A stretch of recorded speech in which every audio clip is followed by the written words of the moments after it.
Hello friends, आपका स्वागत है हमारे चैनल में।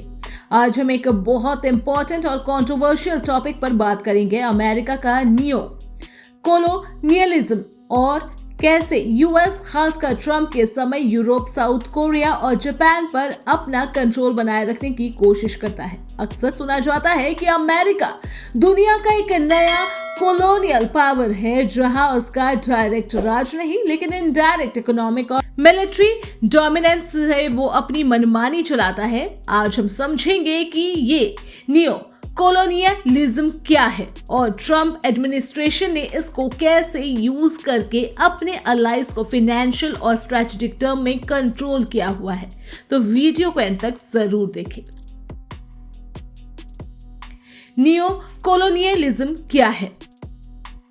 नियो कॉलोनियलिज्म का मतलब है एक नए टाइप का कॉलोनियल रूल, जिसमें किसी दूसरे देश पर सीधा कॉलोनियल रूल या सेना नहीं होती, लेकिन उस पर इकोनॉमिक, पॉलिटिकल और मिलिट्री तरीके से इनडायरेक्ट कंट्रोल रखा जाता है। अमेरिका आज का सबसे बड़ा नियो कॉलोनियल पावर माना जाता है, जो अपने फॉर्मर कॉलोनियल्स या अलाइड देशों पर अपने multinational corporation, financial aid, military base और स्ट्रेटेजिक अलायंस के जरिए अपने डोमिनेंस जारी रखा है। इस तरह से अमेरिका देशों का इकोनॉमिक सॉवरेनिटी कंट्रोल करता है और अपने ग्लोबल ऑब्जेक्ट्स को पूरा करता है बिना डायरेक्ट गवर्नमेंट्स के। ट्रम्प एरा में अमेरिका का स्ट्रेटेजिक कंट्रोल। ट्रम्प एडमिनिस्ट्रेशन में अमेरिका ने अपनी मिलिट्री और इकोनॉमिक पॉलिसी को थोड़ा एग्रेसिव बना दिया है, ताकि अपने अलायंस जैसे यूरोपियन यूनियन के देश, साउथ कोरिया और जापान को ज्यादा फाइनेंशियली और मिलिट्री डिपेंडेंट बनाया जा सके। इस दौरान ट्रम्प ने नाटो अलायंस पर ज्यादा खर्चा करने का प्रेशर डाला, ताकि अमेरिका की मिलिट्री एक्सपेंडिचर कम हो। साथ ही अमेरिका ने अपने ट्रेड एग्रीमेंट को रिनेगोशिएट किया, जहां उसका मकसद था कि ये देश यूएस प्रोडक्ट और टेक्नोलॉजी ज्यादा खरीदे।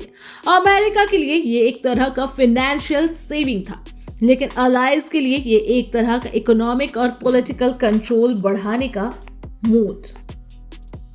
यूरोप, कोरिया और जापान की डिपेंडेंसी। यूरोप, साउथ कोरिया और जापान यूएस के strategic military base, nuclear umbrella और टेक्नोलॉजी ट्रांसफर पर बहुत डिपेंडेंट है।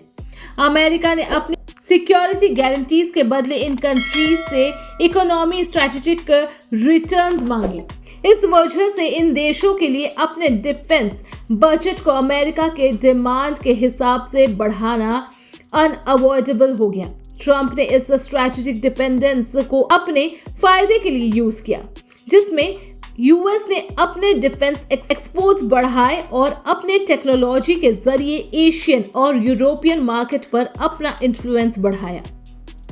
ये एक तरह से नियो कॉलोनियल एक्सप्लॉयटेटिव रिलेशनशिप है। फाइनेंशियल सेविंग और मिलिट्री अलायंस। अमेरिका ने अपने अलायंस से जो डिफेंस स्पेंडिंग बढ़ाई, उससे वो अपनी फाइनेंशियल बर्डन को कम कर सकता है। ट्रम्प के अमेरिका फर्स्ट पॉलिसी में ये भी है कि यूएस को बाहर की मिलिट्री इंटरवेंशंस और एक्सपेंडिचर में कुछ रिलीफ मिलना चाहिए और अलायंस को अपने खर्चे खुद बढ़ाने चाहिए। ये इनडायरेक्टली उनको एक न्यू कॉलोनियल स्ट्रक्चर में लाने का काम करता है, जहां अलायंस इकोनॉमिकली और मिलिट्री उनके कंट्रोल में रहते हैं, पर पॉलिटिकल इंडिपेंडेंस देखने में रहती है। इस प्रोसेस से यूएस अपने रीजनल डोमिनेंस को छुपा के रखता है और अपनी मिलिट्री और इकोनॉमिक रिसोर्स को बचाता है। ग्लोबल इंपैक्ट और क्रिटिसिज्म। इस न्यू कॉलोनियल अप्रोच की वजह से यूरोप, कोरिया और जापान अपने पॉलिसीज में थोड़े लिमिटेड होते जा रहे हैं, क्योंकि उनको यूएस के स्ट्रेटेजिक गोल को प्रायोरिटी देनी पड़ती है। कई एक्सपर्ट्स इसको एक तरह का मॉडर्न कॉलोनी की तरह देखते हैं, जहां ऑफिशियल सॉवरेनिटी होनी चाहिए, लेकिन इकोनॉमिक और मिलिट्री डिसीजन यूएस के हाथ में होती है। क्रिटिक्स का कहना है कि ये यूएस के ग्लोबल हेजेमोनिक स्ट्रेटजी का हिस्सा है जिसे वो अपने ग्लोबल पावर को मेंटेन रखता है। लेकिन इस ग्लोबल साउथ और अलाइंड कंट्रीज का अपना डेवलपमेंट और स्ट्रेटेजिक डिसीजन मेकिंग कमजोर होती है। तो अमेरिका का नियो कॉलोनियलिज्म आज के ग्लोबल पॉलिटिक्स का एक अहम पहलू है। ट्रंप एरा में ये अप्रोच और भी ज्यादा एग्रेसिव हो गई है, जिसमें यूएस ने अपने traditional allies Europe, South Korea और जापान को अपने इकोनॉमिक और मिलिट्री फ्रेमवर्क में टाइटली कंट्रोल किया हुआ है।